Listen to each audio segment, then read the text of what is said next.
Wave front शुरुआत करते हैं ना। क्या होता है वेव फ्रंट, कोई बताओ।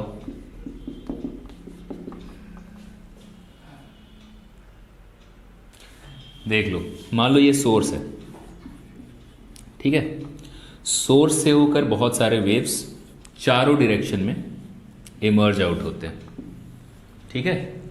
हमने चारों तरफ इसके एक स्फीयर ड्रॉ कर दिया, स्फेरिकल सरफेस अज्यूम कर लिया ना।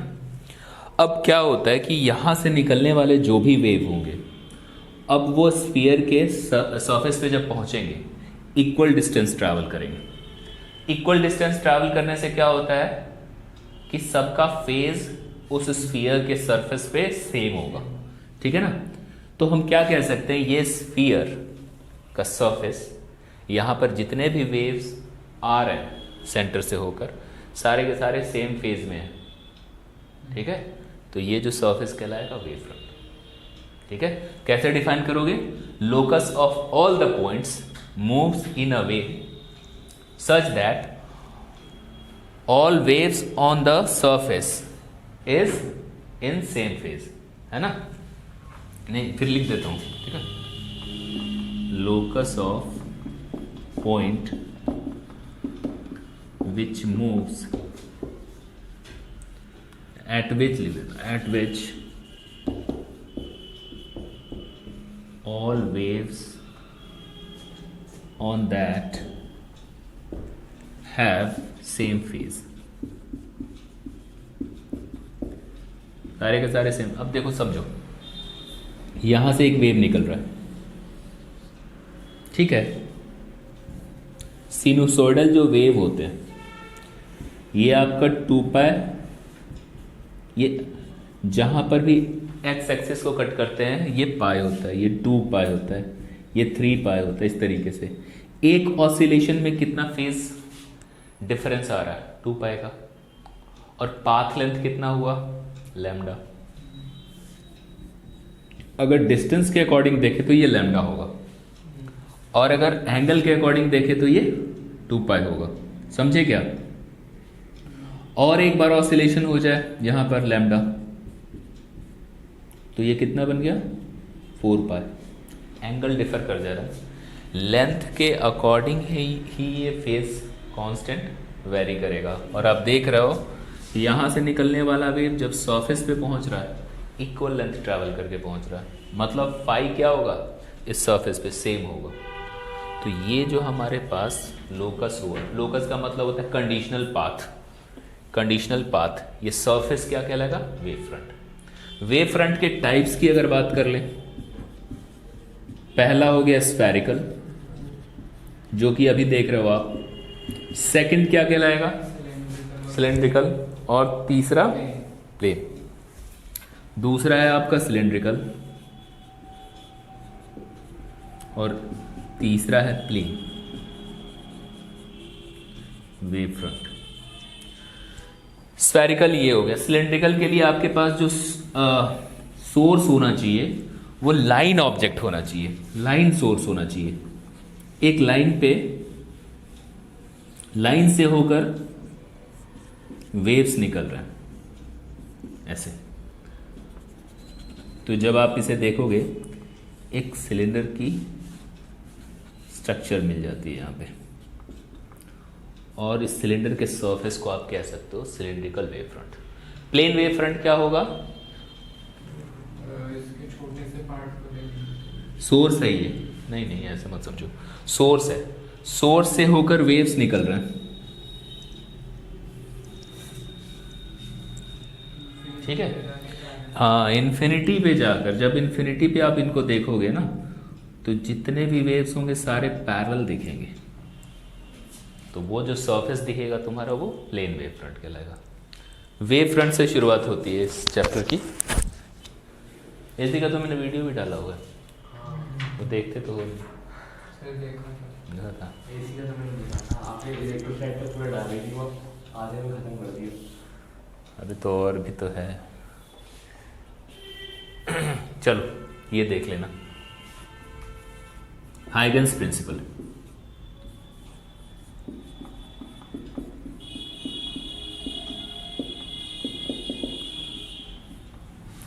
वेव ऑप्टिक्स में ये प्रिंसिपल आपको बहुत बार देखने को मिलेगा। इसी के बेस पे आप रिफ्लेक्शन ऑफ लाइट को भी प्रूव करोगे, रिफ्रैक्शन ऑफ लाइट को भी प्रूव करोगे। ठीक है, हाइगन्स प्रिंसिपल है क्या?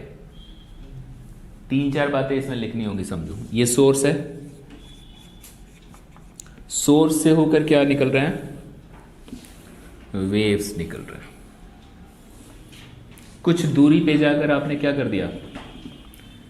टेंजेंट नॉर्मल ड्रॉ कर दिया, परपेंडिकुलर ड्रॉ कर दिया इन वेव्स के ऊपर, है ना। ये जो हमारे पास सरफेस मिल रहा है इसका नाम क्या है? Primary wave front. Wave front क्यों? क्योंकि यहां से निकलने वाले वेव्स जब इस सरफेस पे पहुंचेंगे तो सारे के सारे सेम फेज में ऑसिलेट करेंगे। प्राइमरी वेव फ्रंट हो गया। मान लो इस प्राइमरी वेव फ्रंट पे डिस्टर्बेंस क्रिएट कर दो। डिस्टर्बेंस क्रिएट किया हमने तो छोटे छोटे वेव्स जनरेट होने शुरू हो गए। इन सारे वेव्स का क्या नाम है? Secondary wavelets. वेव फ्रंट नहीं, वेवलेट्स, है ना। अब इन वेवलेट्स के सामने फ्रंट पे टेंजेंट ड्रॉ कर दो। अब जो नया वेव फ्रंट बनता है इसको हम कहते हैं सेकेंडरी वेव फ्रंट। ठीक है, सेकेंडरी वेव फ्रंट और प्राइमरी वेव फ्रंट, दो वेव फ्रंट यहां तैयार हो गए। एक वेव फ्रंट से दूसरे वेव फ्रंट में जाने में वेव को क्या लगता है? सेम टाइम लगता है। ये 4 बातें आपको इसमें लिखनी है। पहला है प्राइमरी वेव फ्रंट क्या होता है, एक्सप्लेन कर देना। सेकेंडरी वेवलेट्स क्या होते हैं, एक्सप्लेन कर देना। इसके सामने टेंजेंट डाला आपने, सेकेंडरी वेव फ्रंट बन गया, इसको भी लिख देना, पॉइंट वाइज लिख देना। ठीक है, और चौथी जो पॉइंट होगी उसमें आप लिखना एक वेव फ्रंट से दूसरे वेव फ्रंट में जाने में वेव को क्या लगता है? सेम टाइम लगता है। सपोज करो यहां पर एक वेव, यहां पर एक वेव, ठीक है ना, यहां से यहां जाना इसको, यहां से यहां जाना इसको, टाइम सेम लगेगा। अज्यूम करो कि हमारे पास रिफ्लेक्शन हो रहा है ना, या रिफ्रैक्शन हो रहा है।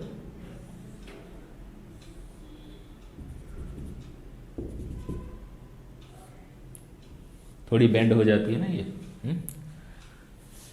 ये दोनों क्या है? Incident wave front, incident waves हैं। इस पे अगर तुमने नॉर्मल ड्रॉ किया, परपेंडिकुलर ड्रॉ किया, यहां पर तैयार हो जाता है प्राइमरी वेव फ्रंट, या फिर आप लिख सकते हो इंसिडेंट वेव फ्रंट। जो लाइट यहां से नीचे की ओर जा रही है, रिफ्रैक्ट हो रही है, इस पे आपने नॉर्मल ड्रॉ किया। अब क्या बना? Refracted wave front. अब देखो यहां से यहां जाना हो, ये वाली वेव क्या हो रही? इस वाले वेव फ्रंट से दूसरे वाले वेव फ्रंट पे जा रही है, तो यानी ए से बी पे जा रही है। ये दूसरी वाली वेव क्या हो रही है? इस वेव फ्रंट से दूसरे वेव फ्रंट पे जा रही है। यहां पर एक वेव फ्रंट है, दूसरा यहां पे, तो सी से डी पे जाए या ए से बी पे जाए, टाइम क्या लगेगा? आप देख रहे हो सी से डी पर जब वेव जा रही है तो दूसरे मीडियम में है, वो ऊपर वाले मीडियम में है, ये इंटरफेस है। और जब ए से बी जा रही है तो दूसरे मीडियम में। मीडियम से फर्क नहीं पड़ता, वेव फ्रंट से फर्क पड़ता है। एक वेव फ्रंट से दूसरे वेव फ्रंट में जाने में टाइम सेम लगता है। ठीक है, यही है आपका Huygens principle. Reflection of light on the basis of wave theory. Reflection को प्रूव करना है, बहुत आसान है। हमने एक ड्रॉ कर दिया रिफ्लेक्टिंग सरफेस। क्या होता है law of reflection? I equals to R होता है। इंसिडेंट एंगल रिफ्लेक्टेड एंगल के इक्वल होता है। ठीक है, यही हमें प्रूफ करना, बस सिंपल। मान लो यहां पर ये वाली लाइट ऑफ कर दोगे क्या? लास्ट वाली होगी नहीं, वो नीचे वाली। हाँ, यहां पर ये दो वेव्स हैं, दोनों आए, इंसिडेंट हुए, रिफ्लेक्ट हो गए। ये दो रेज मान लो, ऐसा अज्यूम कर लो, इन पे परपेंडिकुलर ड्रॉ कर दो। तो इस तरीके से ए और बी मान लो पॉइंट है ना, नाम क्या दोगे? Incident wave front. Light reflect हो गई, लाइट नहीं है वेव है, रिफ्लेक्ट हो गई, हमने इस पे भी क्या कर दिया? परपेंडिकुलर ड्रॉ कर दिया। इस वाले को क्या नाम दोगे? Reflected wave front. ठीक है, ये देखो हमने क्या किया, यहां पर नॉर्मल ड्रॉ कर दिया। ये वाला एंगल क्या कहलाएगा? आई, एंगल ऑफ इंसिडेंट। फिर से सी पर भी हम क्या करते हैं? नॉर्मल ड्रॉ कर देते हैं। इस और क्या हुआ? Angle of reflection. ठीक है, आई को आर के इक्वल शो करना है तुम्हें, बहुत आसान है। देखो ये आई है बेटा, यहां 90 दिख रहा है आपको, ये कितना हो जाएगा? ये वाला 90 माइनस आई हो जाएगा। फिर से देखो ये पूरा का पूरा क्या दिख रहा है आपको? 90। अगर ये 90 माइनस आई है तो ये क्या बन जाएगा? आई। बात समझ में आ रही है? सिमिलरली ये आर है तो इस और क्या बनेगा? आर। ठीक है, आ जाओ। हम जानते हैं कि एक वेव फ्रंट से दूसरे वेव फ्रंट यानी ए बी से सी डी पे जाने में टाइम क्या लगेगा? सेम लगेगा। ए बी पे एक बी है, बी कहां जा रहा है? सी पे जा रहा है, वेव दिख रहा ना आपको। फिर ए बी का जो ए पॉइंट है वहां से वेव निकल के सी डी के डी पे जा रहा है। यानी कि अगर मैं टाइम की बात करूं तो टाइम में क्या लिखते हो? Distance upon speed. मीडियम तो चेंज नहीं हुआ ना, आपका मीडियम वही है, ऊपर ही सब कुछ दिख रहा है, नीचे की ओर कोई नहीं जा रहा।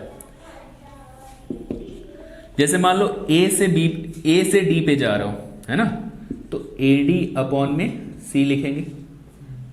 सी is the speed of light. ठीक है, फिर आप बी से सी पे जा रहे हो, एक वेवफ्रंट से दूसरे, बी सी अपॉन सी से सी कट गया, आपके पास ए डी किसके इक्वल आ गया? बी सी के। A D is equals to B C. अब मेरे पास दो ट्रायंगल भी हैं, ए बी सी और ए सी डी, दोनों कॉन्ग्रुएंट हो गए क्या? क्यों? आई आर के इक्वल है।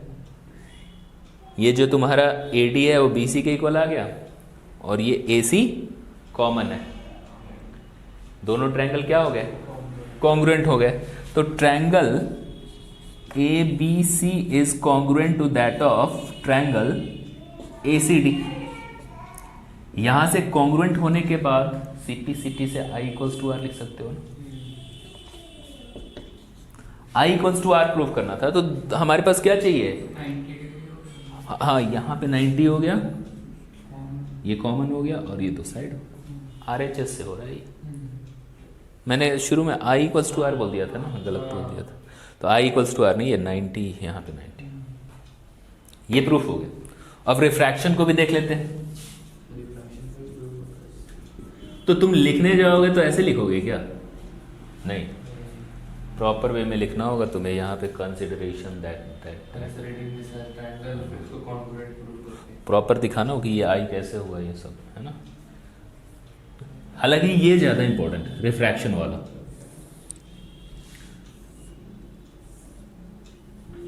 मान लो इस तरफ मीडियम 1 है और यहां का रिफ्रैक्टिव इंडेक्स μ1 है। लाइट यहां से आ रही है, रेज आ रही है, रेज मत मानो, वेव्स मान लो, है ना। वेव्स आ रहे हैं, वेव्स क्या होंगे?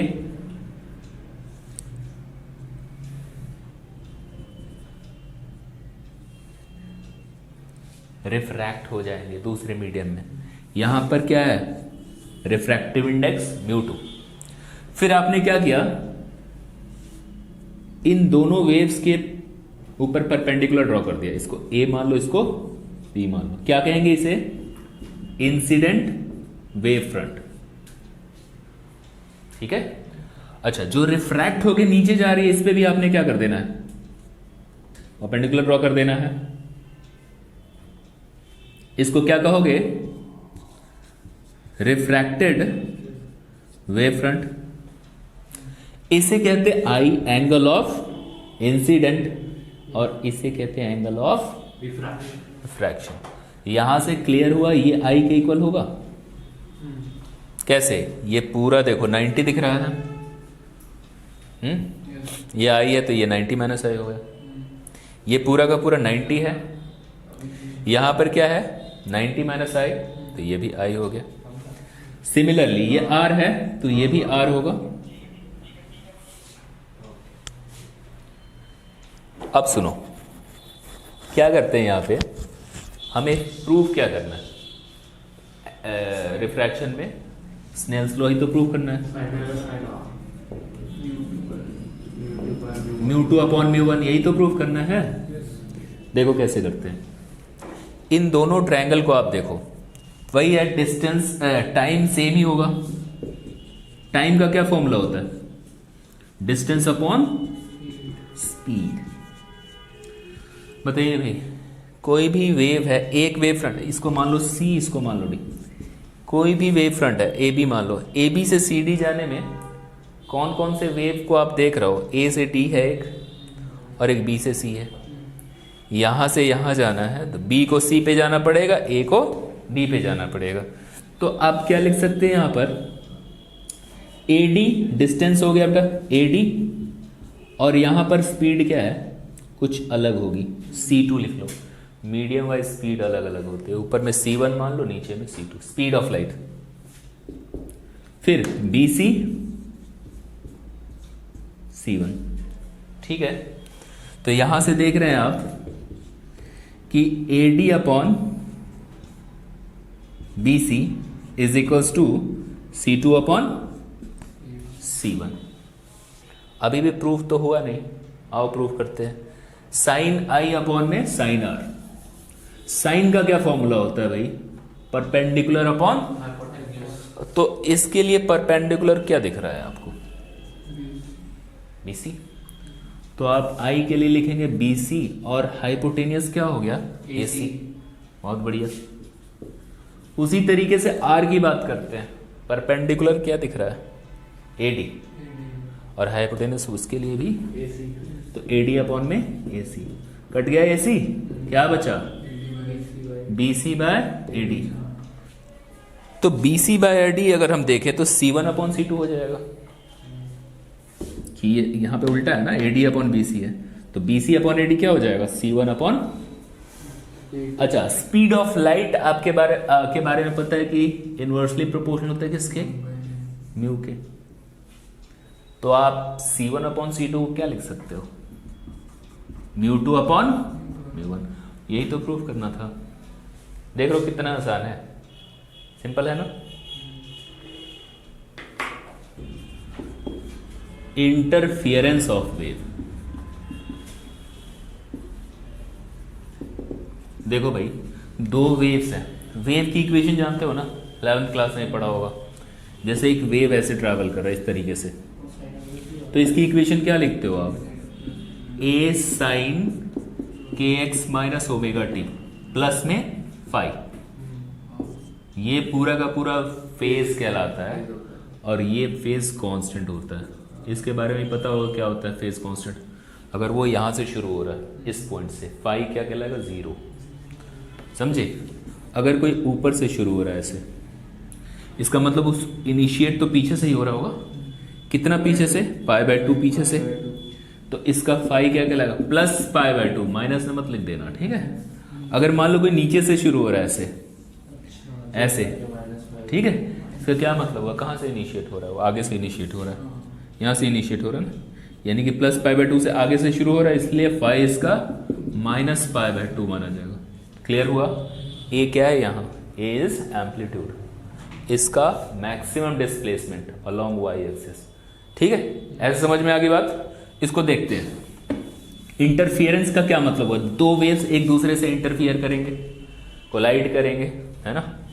मान लो कि मेरे पास एक वेव ये है जो कि यहां से शुरू हो रहा है, दूसरा wave y is equal to इसका एम्पलीट्यूड A1 मान लीजिए,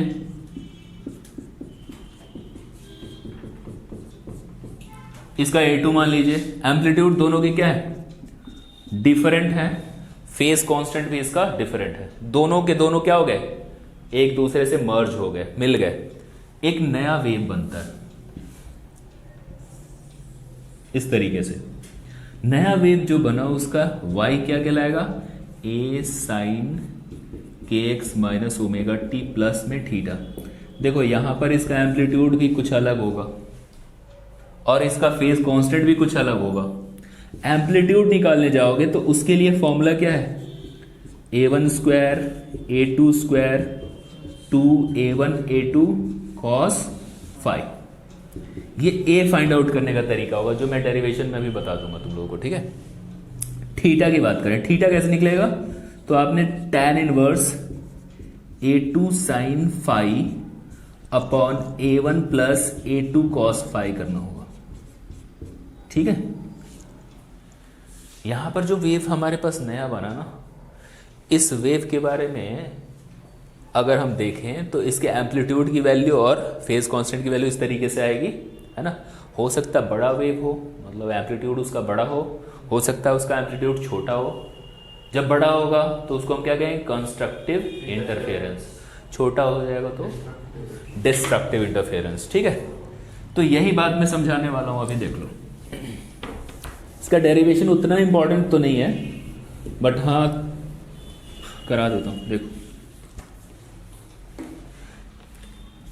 प्रिंसिपल ऑफ सुपरपोजिशन,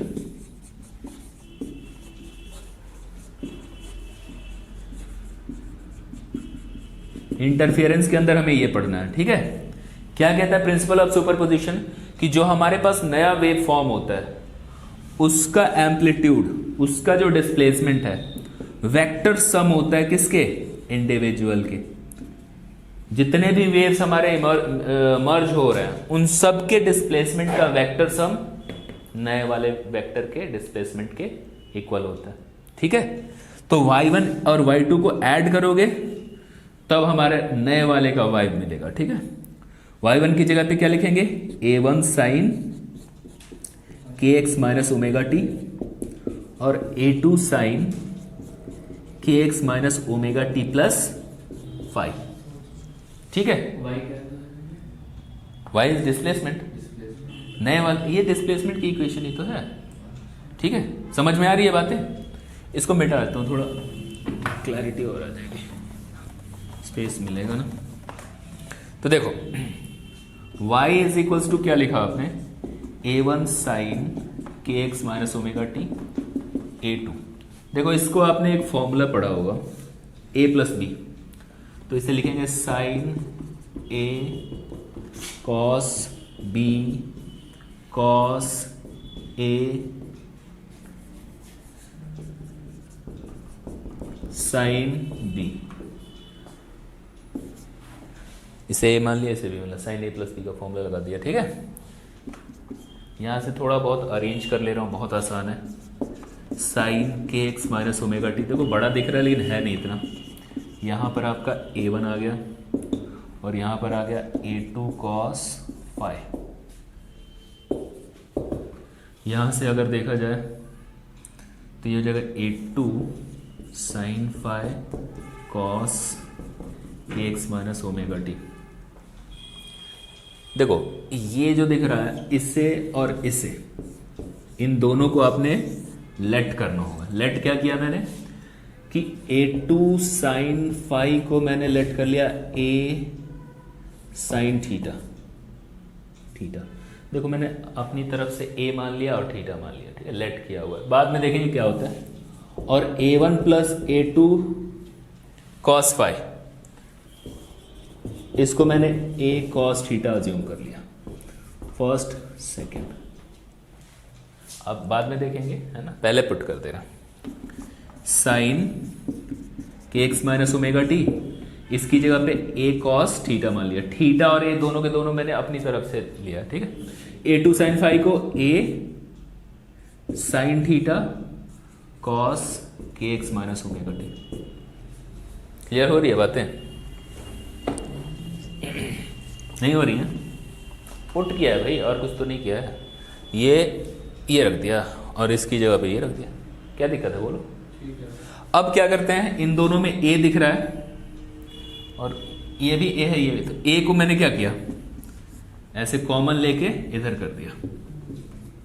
एक फॉर्मूला बनता है sign A cos B cos A sine B, A sign के x minus omega T plus theta करके ये वाई निकल के आ जाता है। देख रहे हो, मतलब कि नए वाले वेव के लिए एम्पलीट्यूड क्या होगा, ए होगा, और उसका फेज कांस्टेंट क्या होगा, थीटा।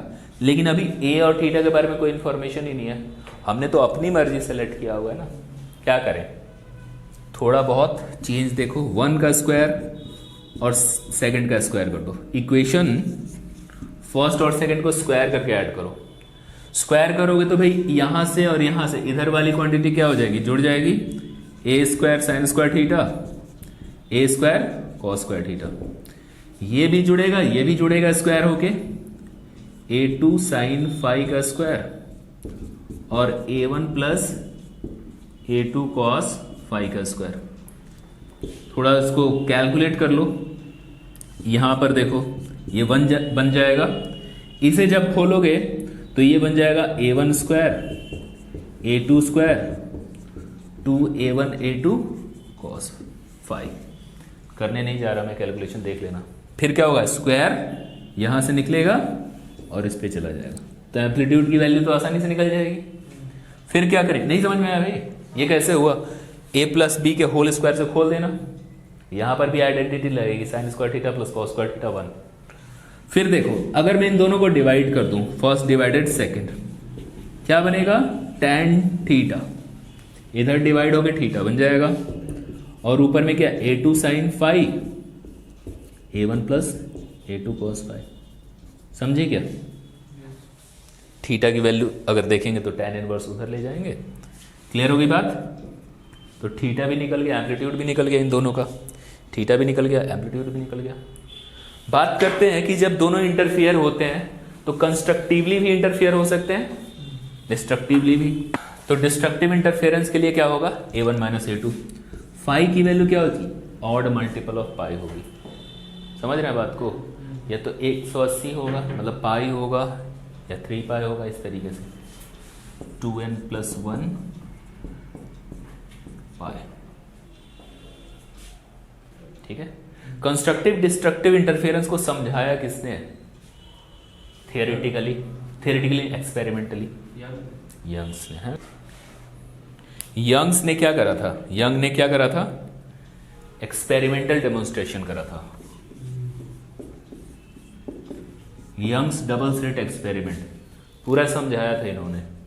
ठीक है, इंटरफियरेंस ऑफ वेव को। इंटरफियरेंस में आपको एक्सपेरिमेंट में देखना क्या है, पहले तो थोड़ा समझ लो, बाद में उसके डेरिवेशन पे जाएंगे। यहां पर है एक स्लिट, 2 स्लिट बनाए इन्होंने, उससे पहले इन्होंने सोर्स को रख दिया, सोर्स से होकर वेव निकलने शुरू हुए। ठीक है, बात समझ में आ रही है, सोर्स से होकर वेव निकलने शुरू हुए, जैसे ही स्लिट पे आए इंटरैक्ट हुए स्लिट के ऊपर। स्लिट समझते हो, छोटा सा हमने इस तरीके से होल मान लो 2 ये स्लिट हमने S1 और S2 अज्यूम करा।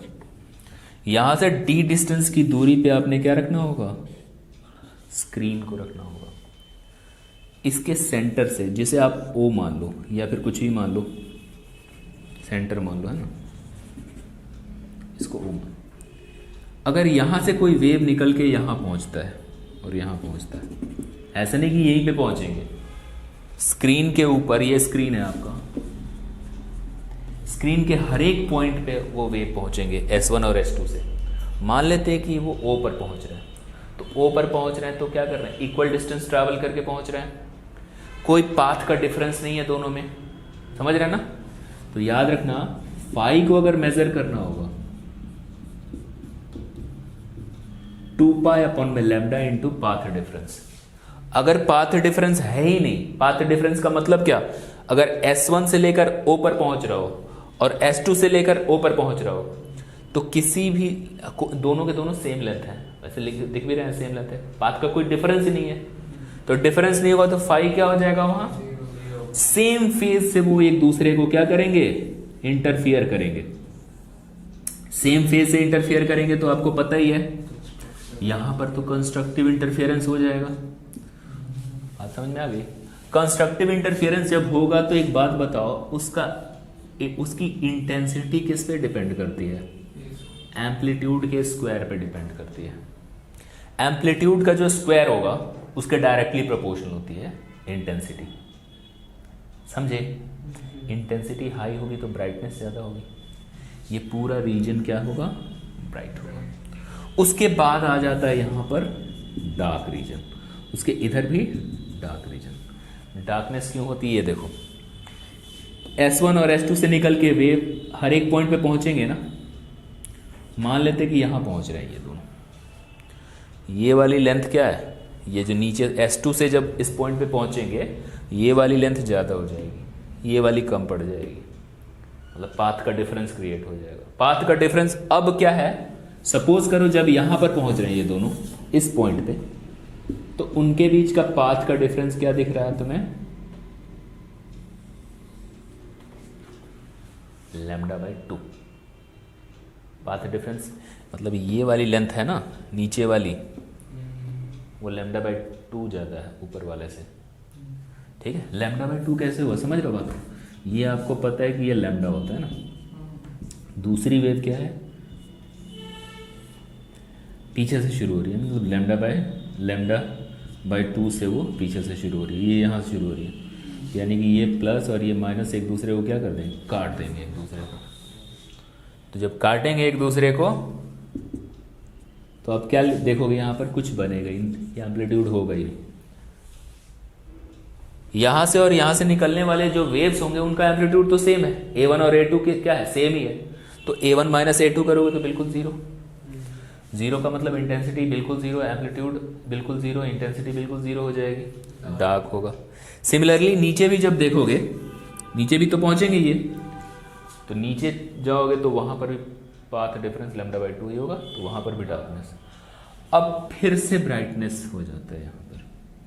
क्या रीजन है कि यहाँ पे ब्राइटनेस हो जा रहा है, S1 और S2 से निकलने वाले वेव जब यहां पहुंचेंगे तो S2 से निकलने वाला वेव अब लैम्डा डिफरेंस क्रिएट कर रहा है। जब ये देख रहे हो यहां पहुंच रहे हो तो वहां λ/2 है, जब यहां पहुंचोगे तो अब कितना हो जाएगा, लैम्डा। तो अगर वेव कोई यहां से शुरू हो रहा है, दूसरा वेव यहां से शुरू हो रहा है, आगे से लैम्डा से शुरू हो रहा है, तब भी ये दोनों एक दूसरे को क्या करेंगे, कंस्ट्रक्टिवली ही इंटरफियर करेंगे। और इस केस में आप देखोगे ब्राइटनेस, एम्पलीट्यूड बड़ा होगा। तो ये जो आपको स्क्रीन पे पैटर्न दिख रहा है, ये सब कुछ किसको रिप्रेजेंट कर रहा है, इंटरफियरेंस ऑफ वेव को रिप्रेजेंट कर रहा है। और इसी को एक्सप्लेन किया इन्होंने, यंग्स, ठीक है ना। इसका एक्सप्रेशन देख लेते हैं।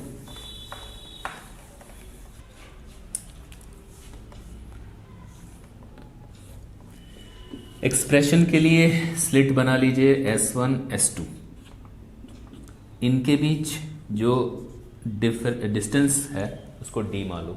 स्लिट विड्थ कहते हैं इसको, है ना, स्लिट विड्थ नहीं कहते हैं, डिस्टेंस बिटवीन टू स्लिट्स कहलाता है d, ठीक है।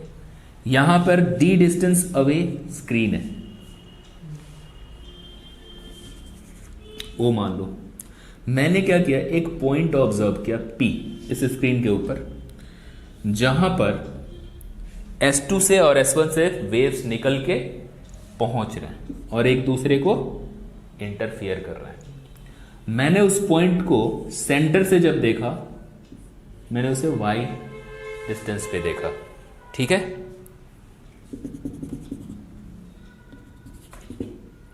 इसे A लेट कर लो, इसे B लेट कर लो।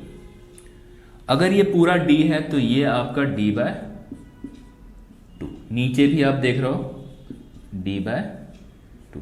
कोई दिक्कत है बताओ इसमें। अब मेरे को एक बात बताओ, ये वाली जो डिस्टेंस होगी PA, वो y माइनस d होगी ना, ये पूरा y और ये d/2 होगी, सॉरी d नहीं, ठीक है। फिर P पी बी कितना होगा, y में फिर से d/2 जोड़ दो, तो यहां से अगर तुम पी बी को देखोगे वो y प्लस d/2। ठीक है, अब ऐसा करते हैं, एक ट्रायंगल लेते हैं PS1A। In triangle PS1A Pythagoras जानते हो आप, PS1 का फॉर्मूला क्या होगा, PA का स्क्वायर प्लस S1A का स्क्वायर। बोलो भाई, क्लियर हो रही है बात। PA को आप लिख दोगे ना y माइनस d/2 का स्क्वायर और इसको कैपिटल D का स्क्वायर। S1A कितने के इक्वल है, S1A कितने के इक्वल है, D के इक्वल है, स्क्वायर है इसके। अगर मैं D स्क्वायर यहां पर कॉमन लूं, क्या बचेगा, यहां पे बचेगा 1 और इसके नीचे तो कुछ ऐसे लिख देना,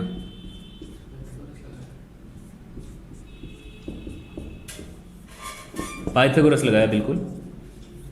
ठीक है, अब मैं इसको उधर ले जा रहा हूं, स्क्वायर को, D बच गया, ये इधर क्या बचेगा, 1 प्लस वाई माइनस d/2 का स्क्वायर अपॉन में D स्क्वायर और इस पे पावर हाफ।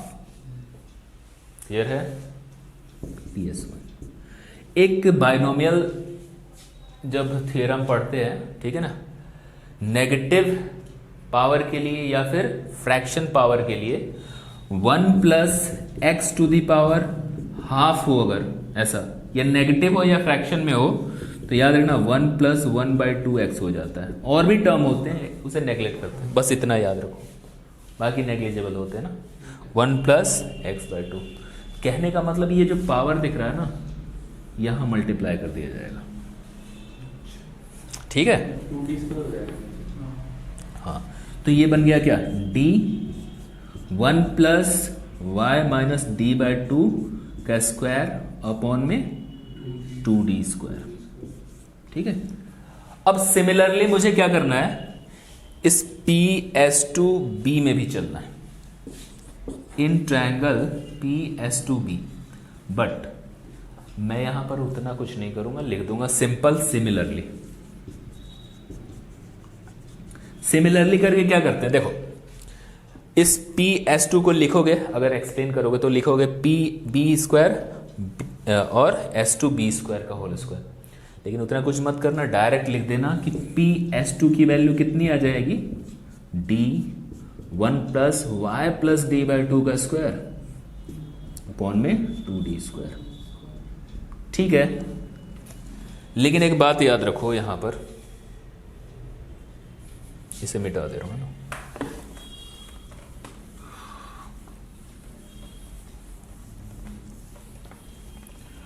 अगर मैं पाथ डिफरेंस निकालूं, जैसे कि वेव कहां पहुंच रहे थे, y पे पहुंच रहे थे, है ना, P, ये P है, ये S1 है, ये S2 है। तो अगर S1 से P पर और S2 से P पर जब वेव्स पहुंच रहे हैं इंटरफियर करने के लिए, तो पाथ डिफरेंस निकालोगे ना, डेल्टा x। तो डेल्टा x कितने के इक्वल होगा, PS2 माइनस PS1। सब्ट्रैक्ट करके देखो, मैं डायरेक्ट लिख दे रहा हूं, D से D कैंसिल होगा, 1 अपॉन में 2D कॉमन ले लो, ये बच गया y प्लस d/2 का स्क्वायर और ये y माइनस d/2 का स्क्वायर। ए स्क्वायर माइनस बी स्क्वायर करो, खोलो, डायरेक्ट रिलेशन लिख दे रहा हूं यहां पे, delta X is equal to Y D upon capital D. This is the path difference. यहां और यहां से जो वेव निकल के यहां पहुंच रहे, S1 S2 से वेव निकल के P पे पहुंच रहे, उनके बीच का पाथ डिफरेंस कितना है, वाई डी अपॉन डी है। मेरे को एक बात बताइए, अगर ये दोनों वेव कंस्ट्रक्टिवली इंटरफियर कर रहे हैं P पे,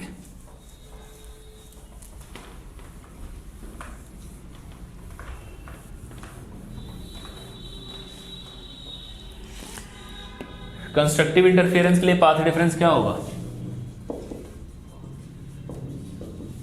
क्या कहते हैं, इवन नंबर ऑफ होता है ना, वो तो फेज कांस्टेंट होता है ना। देखो फेज कांस्टेंट क्या होता है, 2n पाई होता है। अच्छा, फाई का फॉर्मूला क्या पढ़ा था? 2 पाई अपॉन में लैम्डा इंटू डेल्टा एक्स, है ना। अगर मैं इसकी जगह पे 2n पाई लिख दूं तो यहां से क्या दिख रहा है तुम्हें? n लैम्डा दिख रहा है ना। डेल्टा एक्स पाथ डिफरेंस क्या होना चाहिए फिर? n लैम्डा, यानी लैम्डा 0 2 लैम्डा, इस तरीके से। नहीं समझे? ठीक है। तो हमारे पास 2n n lambda path difference होना चाहिए। और ये अभी देखा आपने वाई डी अपॉन डी है, तो यहां से y की वैल्यू कितनी होगी? n lambda D upon D. समझे? मान लो कि यहां से और यहां से निकल के यहां पर मिल रहे हैं, और पहला कंस्ट्रक्टिव इंटरफेरेंस यहीं पे हो रहा है, और दूसरा कंस्ट्रक्टिव इंटरफेरेंस कहाँ होगा? उसके बाद, मतलब पहली ब्राइटनेस यहाँ पे हो रही है सेंटर के बाद यहाँ पर, फिर यहाँ पर हो, तो इन दोनों के बीच का जो डिफरेंस होगा ना, उसको आप स्लिट विड्थ कहते हो।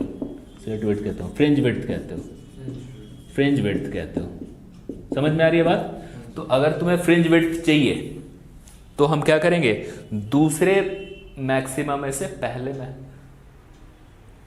दूसरे कंस्ट्रक्टिव इंटरफेरेंस वाले पॉइंट से पहले कंस्ट्रक्टिव इंटरफेरेंस वाले पॉइंट को घटाना होगा। नहीं समझ रहे हो क्या कह रहा हूं? तो पहले y2 निकाल लो। y2 के लिए यहां पर क्या होगा? n की जगह 2 रख देंगे। y1 के लिए क्या करेंगे? n की जगह 1 रखेंगे। तो इन दोनों को माइनस करो, w क्या आएगा? y2 माइनस y1, तो वो आ जाएगा लैम्डा डी अपॉन डी। ये आपका फ्रिंज विड्थ कहलाता है। अब देखो यहां पर जो मान लो वेव इंटरफियर कर रहे हैं, उसकी इंटेंसिटी क्या होगी? तो इंटेंसिटी का भी फॉर्मूला आपने याद रखना होगा। I1 plus I2 2 under root I1 I2 cos phi. ये कहां से ओरिजिनेट हुआ? वो एम्पलीट्यूड वाले फॉर्मूले से ही हुआ, क्योंकि एम्पलीट्यूड जो होता है इंटेंसिटी जो होती है एम्पलीट्यूड के स्क्वायर के प्रोपोर्शनल, तो वहीं से ये इमर्ज हुआ है ना। अब मेरे को एक बात बताओ, यहां पर आप देख रहे हो S1 और S2, वो तो एक ही वेव फ्रंट के हिस्से हैं ना। इट मींस यहां से निकलने वाले वेव सेम इंटेंसिटी के होंगे। जब वो इंटरफियर करेंगे P पे तो उनका फेज कांस्टेंट अलग हो जाएगा, लेकिन I1 I2 की इंटेंसिटी तो शुरुआत में तो सेम ही होगी ना। cos फाई, तो ये बेटा आ गया 2I0, ये हो गया 2I0 cos phi. 2I0 common ले लीजिए, 1 प्लस कॉस फाई। इसका एक फॉर्मूला होता है, बताओ।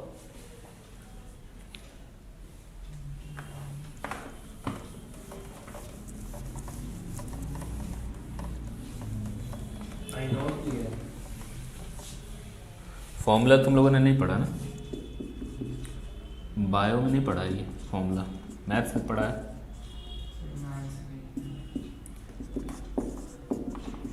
इसे क्या लिखोगे? 2 cos square phi bye 2। 4I0 हो गया, ये मल्टीप्लाई हो गया cos स्क्वायर फाई बाय 2। यही वो इंटेंसिटी है। देखो ध्यान से, जैसे मान लो कि 2 स्लिट हुआ करते थे, एक S1 था एक S2 था। यहां पर तो आपको पता ही है कि मैक्सिमम इंटेंसिटी से वो दोनों मिलेंगे, एम्पलीट्यूड बड़ा होता है, फिर मिनिमम होता है, फिर मैक्सिमम होता है, फिर मिनिमम, फिर मैक्सिमम। समझ रहे हो बात को? यहाँ पर इस तरीके से जब ये मिलेंगे एक दूसरे से, इंटरफियर होंगे, यहाँ सेंटर पे तो मैक्सिमम होता है, एम्पलीट्यूड मैक्सिमम होगा, फिर मिनिमम बनता है, एम्पलीट्यूड मिनिमम होगा, फिर मैक्सिमम बनता है, फिर मिनिमम बनता है, इस तरीके से। तो जो मैक्सिमम इंटेंसिटी होती है ना, वो कितनी होती है? 4I0 होती है। इस पॉइंट पे दोनों कोने पे आप देखोगे तो वहां पर फेज कांस्टेंट पाई होना चाहिए, ठीक है। फिर मैक्सिमा कितने पे होगा? 2 पाई पे, फिर 3 पाई पे मिनिमा, ऐसे करके। लेकिन मैक्सिमम इंटेंसिटी कितनी होती है? सबकी सेम होती है। आई बात समझ में? इस पे क्वेश्चन होंगे, कर लीजिएगा। जो टॉपिक है तुम्हारा वो है डिफ्रैक्शन ऑफ लाइट। डिफ्रैक्शन क्या होता है? देखो, जैसे मान लो यहां से सोर्स है, सोर्स निकल रही है, सोर्स से वेव्स निकल रहे हैं, बीच में आ जाता ऑब्स्टिकल, ठीक है, जो रोक ले रहा है उस लाइट को। आगे लगा दिया आपने स्क्रीन। मान लो यहां से जो वेव्स निकल रहे थे वो सारे वेव यहां तक तो रुक जाएंगे, लेकिन स्क्रीन पे क्या होगा ना, जो इधर से निकल रहे होंगे वही पहुंचेंगे। यानी इस तरफ का एरिया आपको क्या दिखेगा, ब्राइट दिखेगा, इतने रीजन में डार्कनेस दिखेगी, समझे। लेकिन एक ऑब्जर्वेशन करोगे, डार्कनेस यहां से नहीं होगी, ये जो लाइट है ना, ये मान लो कि ऑब्स्टेकल है ना, इस तरीके से ये ऐसे वेव जा रहे थे, वेव को यहां पहुंचना चाहिए था ऐसे, लेकिन वेव थोड़ा डार्कनेस की ओर मुड़ जाता है इस तरीके से। वेव को यहां पहुंचना चाहिए था, मतलब ब्राइटनेस की शुरुआत यहां से होनी चाहिए थी, लेकिन वो थोड़ा सा बेंड हो जाता है टुवर्ड्स डार्कनेस, अगर ये ऑब्स्टेकल लेते हो तब। यहीं पे अपर्चर ले लिया, अपर्चर का मतलब क्या हुआ, एक होल ले लो, स्लिट ले लो, यहां पर सोर्स रख दो, सोर्स से लाइट निकली यहां तक पहुंच रही है, इसके बाद इधर क्या होगा, इधर और इधर डार्कनेस होगी, लेकिन वेव क्या होगी, डार्कनेस की ओर थोड़ी सी बेंड हो जाएगी। क्या कहते हैं इसको, diffraction of light. Diffraction of light दो तरीके की, फ्रेशनेल एंड फ्रॉनहोफर, जानने की जरूरत नहीं है, सिंगल स्लिट पे आ जाते हैं डायरेक्ट, इंपॉर्टेंट है सिंगल स्लिट एक्सपेरिमेंट।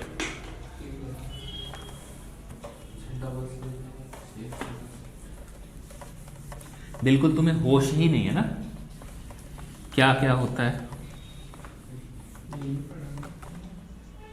नहीं पढ़ा था, पढ़ा तो हो गई।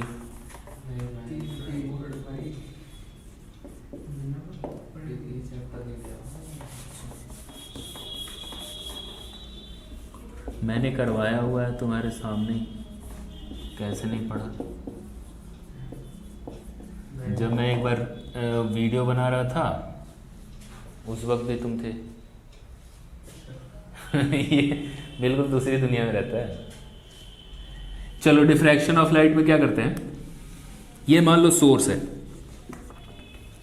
सोर्स से जो वेव निकल रही है ऐसे इस तरीके से, उसको क्या किया गया, एक लेंस के थ्रू पैरेलल कर दिया गया। अब मैंने लेंस लिया तो ये लाइट क्या हो जाएगी, पैरेलल हो जाएगी, लेकिन पैरेलल तो तभी होगी ना जब मैं इस सोर्स को इसके फोकस पे रखूंगा, ठीक है। मान लो ये भी पैरेलल होगी और यहाँ पर मेरा इतना डी डिस्टेंस वाला, डी विड्थ वाला स्लिट है, ये पूरा यहाँ से ए से लेकर ई तक पैरेलल वेव जा रही हैं इस तरीके से, स्लिट से इंटरैक्ट टकराई, स्लिट से जैसे टकराएगी वेव तो क्या होगा, डिफ्रैक्शन होगा, लाइट अपने एंगल को चेंज कर ले, डार्कर साइड को मुड़ जाएगी, ठीक है ना। मान लेते हैं कि ये इधर की ओर थोड़ी सी बेंड होगी, ऐसा नहीं कि इधर ही मुड़ेगी, नीचे भी मुड़ेगी, पहले एक को देख लेते हैं, किसी एक को कंसीडर करके देखते हैं। और मैंने क्या किया, उनको कन्वर्ज करने के लिए सामने रख दिया क्या, एक lens L2 lens, this one is L1 and this one is L2। अब ये क्या करता है, इनको कन्वर्ज कर देता है इस पॉइंट पे। ये प्रोसेस आपको हर एक वेव के लिए देखना होगा। जैसे मान लो कि अभी मैं इसको हटा देता हूं,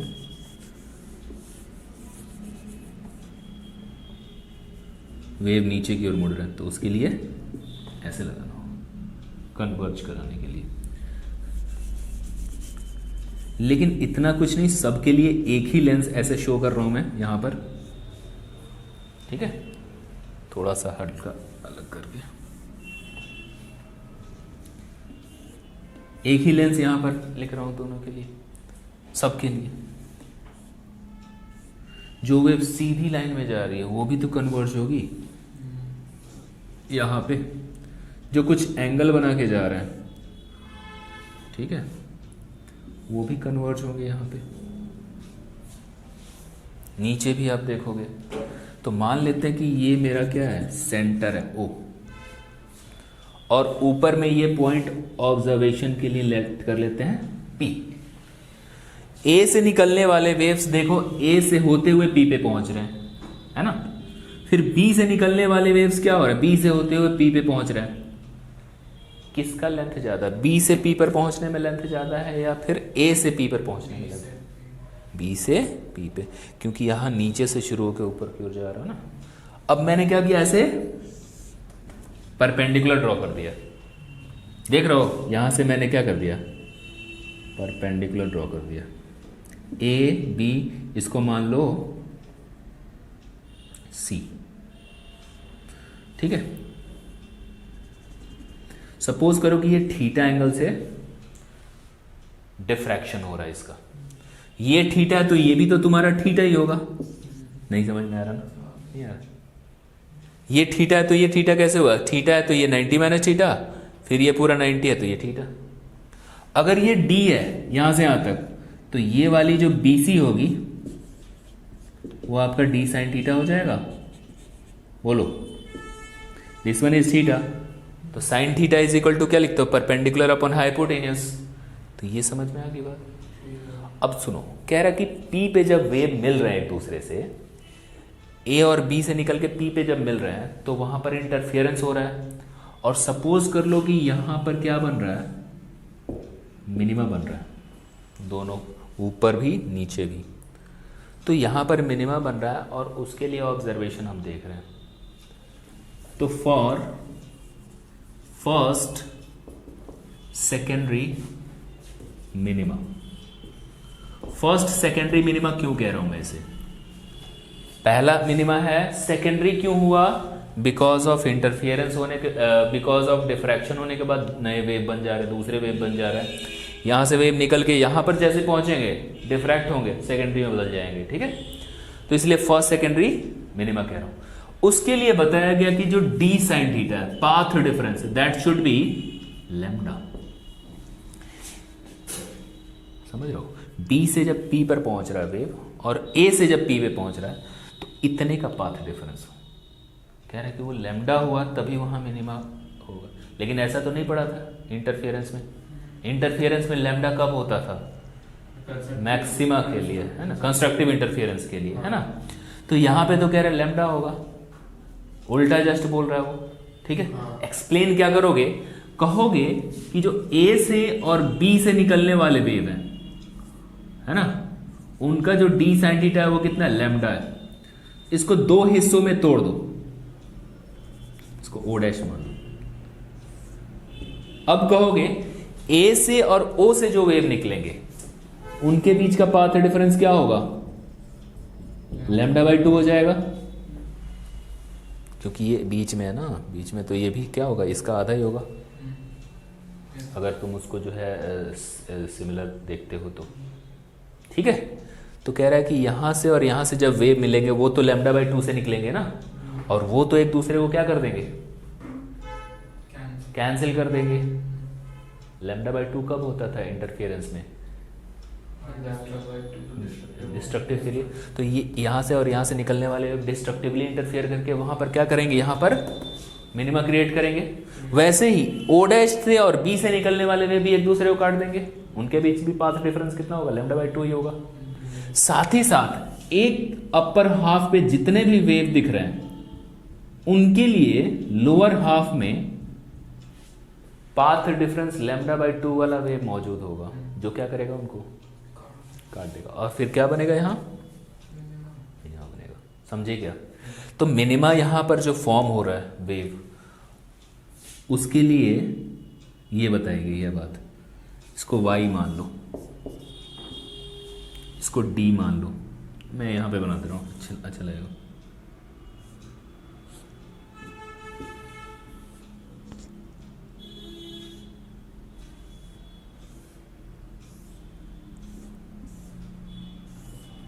इसको y मान लो, ये तो d है ही, और इसको ऐसे ज्वाइन करो, ये थीटा है।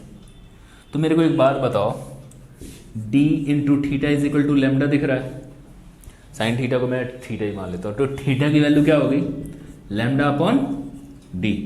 और यहां से थीटा को क्या लिख सकते हो, y अपॉन डी भी तो लिख सकते हो। Theta is equal to Y upon D V, theta is equal to L upon R. तो आप क्या लिखेंगे इसे, वाई अपॉन डी। वाई की वैल्यू क्या आ जाएगी, लैम्डा डी अपॉन डी। देख रहे हो आप, इसकी वैल्यू कितनी आ गई, लैम्डा डी अपॉन डी। तो सेंट्रल विड्थ कितना हो जाएगा, 2y के इक्वल होगा। सेंट्रल मैक्सिमा का विड्थ कितना होगा, तो विड्थ ऑफ सेंट्रल मैक्सिमा कितना होगा, विड्थ ऑफ 2y हो गया, 2 lambda d by d. Clear है। तो फर्स्ट सेकेंडरी मिनिमा यहां बन रहा, उसके बाद क्या होगा, यहां पर क्या होगा, फर्स्ट सेकेंडरी मैक्सिमा होगा, क्योंकि देखो मैक्सिमा बन रहा है यहाँ पे, मिनिमा बन रहा था यहाँ पे, मैक्सिमा बन रहा है। समझ में आ रही है बातें, नहीं समझ में आ रहा है इसको, नहीं आ रहा बिल्कुल नहीं आ रहा।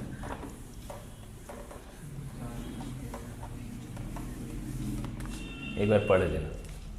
देखो, for first secondary maxima, first secondary maxima के लिए कह रहा है कि जो पाथ डिफरेंस होना चाहिए ना, वो 3 लैम्डा बाय 2 होना चाहिए। तो 3 लैम्डा बाय 2 तो हमने पढ़ा था, वो तो मिनिमा के लिए होता था इंटरफेरेंस में। तो इस केस में एक्सप्लेन कैसे करोगे, ए और बी से निकलने वाले जो वेव है ना, उनको 3 हिस्सों में डिवाइड कर देना, ओ डैश और ओ डबल डैश करके, ऐसे है ना। अब बताओ, ए से निकलने वाले वेव और ओ डैश से निकलने वाले वेव एक दूसरे से कितने पाथ डिफरेंस से होंगे, तो वो एक दूसरे को काट देंगे। ओ डैश से निकलने वाले वेव और ओ डबल डैश से निकलने वाले भी लैम्डा बाय 2 पाथ डिफरेंस, वो भी एक दूसरे को काट देंगे। साथ ही साथ अपर हाफ में जितने होंगे उनको कैंसिल करने के लिए लोअर हाफ में होगा, बट इसे कैंसिल करने वाला कोई नहीं होगा। ये सारे के सारे सेम फेज में जाएंगे और सेम फेज में जाकर वहां पर मैक्सिमा क्रिएट करेंगे। क्लियर हो रही है बात, डाउट तो नहीं है। तो मैक्सिमा होने का रीजन यही है कि उस स्लिट का 1/3 हिस्सा ऐसे ही रह जाता है, सेम फेज में जाकर वहां इंटरफेयर कर जाता है। अब मेरे को एक बात बताओ, जो सेंट्रल मैक्सिमा यहाँ पर इतना लेंथ का बन रहा था, तो सेंट्रल मैक्सिमा भी इतना बड़ा कैसे हुआ, क्योंकि इस स्लिट से जो वेव्स निकल रहे थे और ओ पर पहुंच रहे थे, वो जितने भी वेव थे सारे के सारे सेम फेज में इंटरफेयर थे। यहां से निकलने वाला वेव और यहां से निकलने वाला कोई पाथ डिफरेंस क्रिएट नहीं कर रहा था। यहां से निकलने वाला और यहां से निकलने वाला कोई पाथ डिफरेंस क्रिएट नहीं कर रहा था। यहां से और यहां से निकलने वाला वेव सारे के सारे सेम फेज में इंटरफेयर कर गए, तो क्या होगा, बड़ा सा मैक्सिमम बन जाता था। समझे क्या, यही है। और भी समझना होगा तो देख लेना इसको अच्छे से बुक में।